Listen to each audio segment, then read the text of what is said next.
Welcome back to Cossy Arsenal Podcast. My name is Cossy. Welcome back to brand new video. This is your latest Arsenal news and press conference reaction. Mikel has been speaking to the media ahead of our clash against Chelsea this Sunday. And he says, listen, it's going to be a very, very big game. He also says that SAKA and William Saliba are in contention to play in this game. And also a live reaction from Mikel Arteta on what is going on with the goalkeepers, Aaron Ramsdale's comments and situation as well. He says Rami has got to fight for his place and he's got to prove that he's better than Raya in order to get back in goal. So we're going to be diving into all the action, all the excerpts from Mikel Arteta. Hit the like button, subscribe to the podcast as well, and let's dive into it right about now. Right, Mikel Arteta on the latest team news, who is in, who is out. It says at the moment there is not a lot. We are obviously, we obviously haven't had a lot of players. It's the first training session we are going to have to do today, and we will know more after this session as well. So it says that ever since the start of the international break, Arsenal have not had a training session, and many of the players have actually been away, so there is not a lot into who is in and who is out as well. But what for me that speaks is it speaks to SAKA, it speaks to Trossard, it speaks to William Saliba, because by the time we went into the international break, you will remember that I reported SAKA had pulled out of the England national games. The same with Saliba, the same with Leandro Trossard when it came to Belgium and France. So it means that these two players, or these three players actually, are very close to coming back, and there is nothing to be feared, there is nothing to be afraid of when it comes to Saliba, Trossard, and SAKA. Will they play on Sunday? Well, probably they will, probably they will not. Again, that's a question that Mikel has got to answer himself, but in my opinion, I'm very, very convinced that we will see at least SAKA and William Saliba on that weekend against Chelsea, okay? So that's according to Mikel Arteta. There is nothing to worry about. But of course, the only training session that we've had is today, and we are going to get more of information from that as well. Mikel Arteta on whether the international break came at a very good time. It says during a good run you want to continue, but it is what it is. We had to use it the right way. Obviously we have a lot of players on duty, and now we connect everybody in the same mindset and go again, because we're going to have a difficult game against Chelsea this weekend.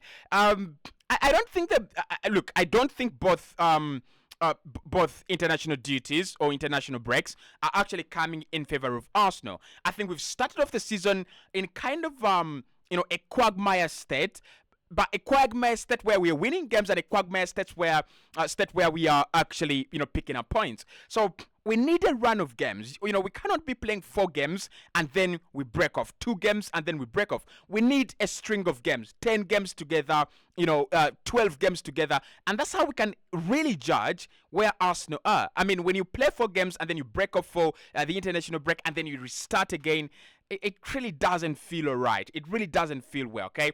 So for me, I can't say that the international break is coming at the right time. We don't need the international breaks as Arsenal.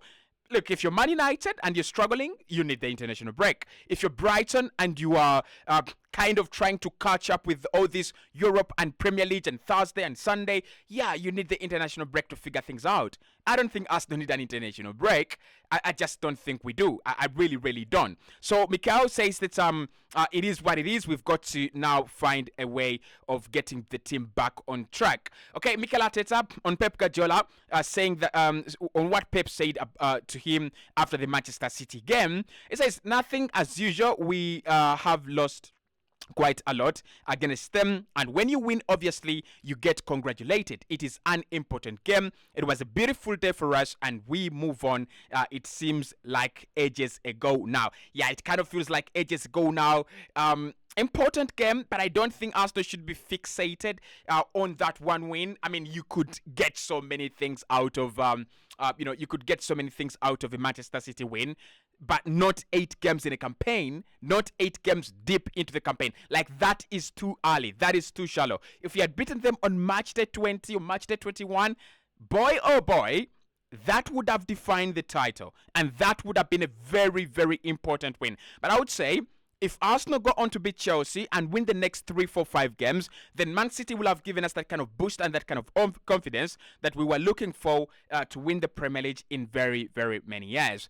Mikel Arteta on whether it will be a two-horse race at the top this campaign like it was last campaign, where he says, I don't know, I don't have a clue who's going to be involved in the title race. We want to be there. That's the only thing I know. And in order to do that, we have to be perfect. The league is so demanding. You see it every week. You see it every day. And I think it's very, very open. I don't think it's going to be a two-horse race. I really, really don't. I think we will have a couple of clubs involved in it. We'll have a couple of clubs fighting for the title. I think Liverpool are in a very good shape. I think Man City are in a very good shape. And Arsenal, we are going to be there. We are, you know, we are going to be there. We will be there. So if Newcastle want to join us, then you can join the party. If Tottenham Hotspur can be resilient, probably until the end of January, then we can consider them genuine title contenders. But I think it's going to be kind of 3 teams fighting for it, and maybe a surprise element in Chelsea, in Tottenham, in Man United, in Newcastle.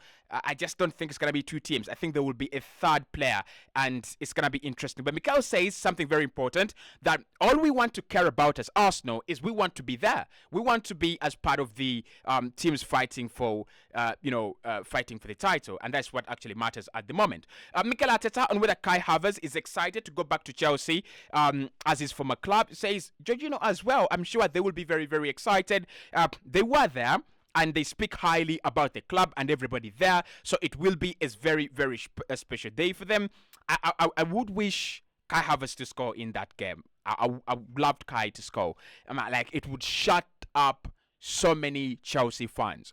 On Aaron Ramsdale fearing for his England future, Mikel says it's not easy for any player when he's not playing as much as he would like. But the only way to do it is to work harder, to show the passion that you have for the game and contribute to the team in a very, very different way. When you get the opportunity, do your best and try to help the team win the game as much as you can. And I kind of feel like Mikel there is kind of, deciding and defining when and where we will see Aaron Ramsdale. When he says that, when he says that you've got to support the team in a different way, that means that he's got to get used to it. He needs to get used to the fact that he's no longer number 1. He can represent Arsenal, he can represent England, but he will not be Arsenal number 1. So he needs to get used to that and needs to understand that those are the dynamics at the moment, and there is nothing that's going to change. As simple as that, in my opinion, right? So let's see what Mikel says, more about what is going on inside the camp. Talking about his old team Rangers appointing a new manager, Philippe Clement. He says, I wish him the best, and hopefully he can deliver again what he's done in other clubs before.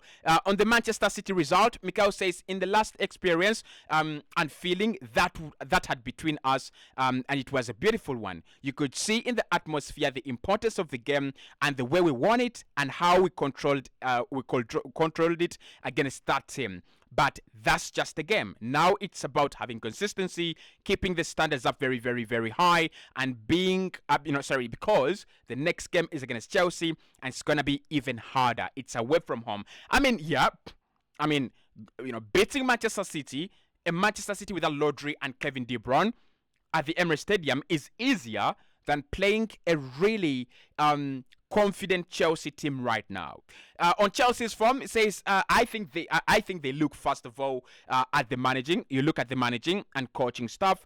They have the history of the club that they have, the players and the squad they have. It's going to happen. I think it has happened really, really quickly, not only in the last 3 results, but I think they deserved much more in terms of results and points than they already have. So I can see that they're going to be up there as well.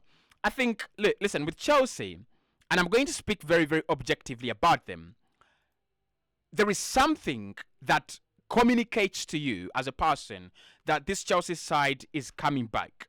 So you can look at how Mauricio Pochettino is organizing the team. You can look at the connection between the players. You can look at how fluid they are, and you can also look at those star boys, the Raheem Sterling, the Mikhailo Modric, the Enzo Fernandez. You can see the quality. You can see the cohesiveness, and then they have so many injuries. They have so many players that aren't even part of this team. When all those players are fit, Chelsea will be a big threat, not to the Premier League this campaign, but to the top 4 or even top 5.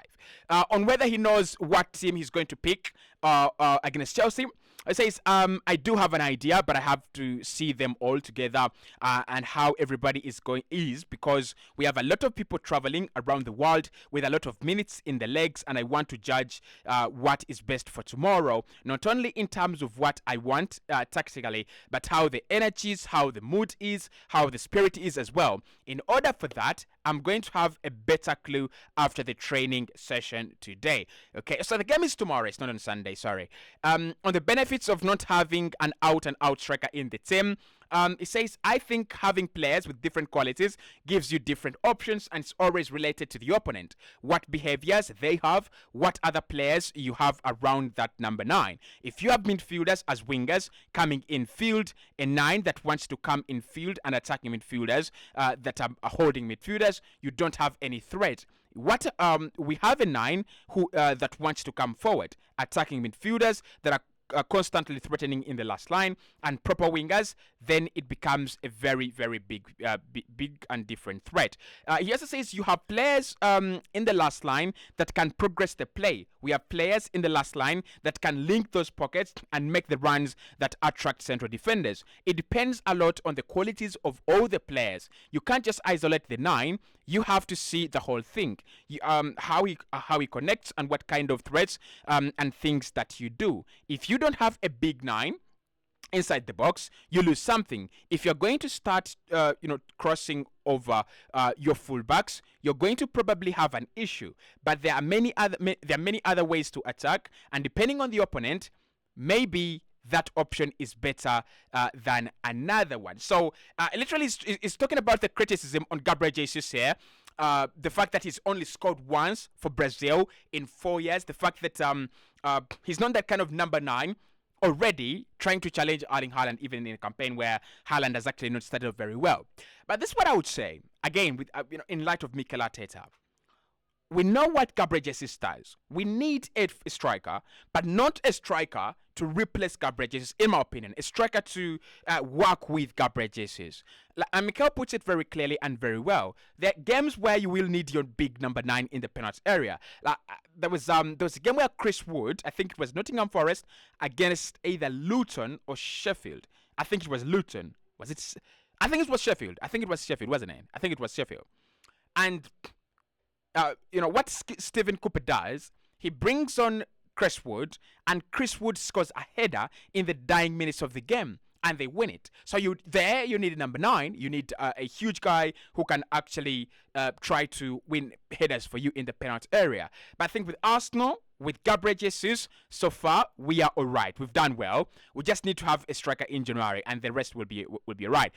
On whether the midfielders are so important than the false 9 in the system, it says, I think the combination of all those qualities and the other assets and ingredients that you should have as a team to attack as well. It's not only the 9. It's many other players. On whether he would like to see Bukayo left out of the next England squad now that they have qualified. It says, I don't know how they are going to approach it. When our players are fit, we are really happy to let them go and join their national teams. We have always done that, and if the player wants to go, I think it's a great fulfillment and opportunity for them every time they go and play for their country. On avoiding burnout, Mikel says, if you ask the players something, they feel better when they are playing every 3 or 4 days. They can get a knock or an injury. That is part of the game. And if Bukayo Saka will play against Chelsea, he says, I'm sure he wants to play. I don't see any player there that doesn't want to play in the starting 11. On William Saliba's injury, he says, hopefully, but not. But he has been carrying that for weeks now. and we have to use that time to settle. We believe that this was the best moment to do that. On if Saliba will play tomorrow, he says it depends on how he trains today. On us potentially winning 4 times in a row at the Stamford Bridge, he says we just go game by game, and tomorrow they'll have a really strong squad who are playing at home, but we have as well. We are in a good moment, and we will try to play better than them and beat them at the at this Stamford Bridge. Okay, on whether he has seen him since he's back in London, on Mauricio Pochettino, I says we've been in touch on a couple of times. Okay, so I think that is those are the most important attributes of the press conference. If you want to get more of it, you can also watch it on the Arsenal website. I wanted us to talk about the injury update and also Aaron Ramsdale, which you've actually done. So, I'll speak to you right in the next one.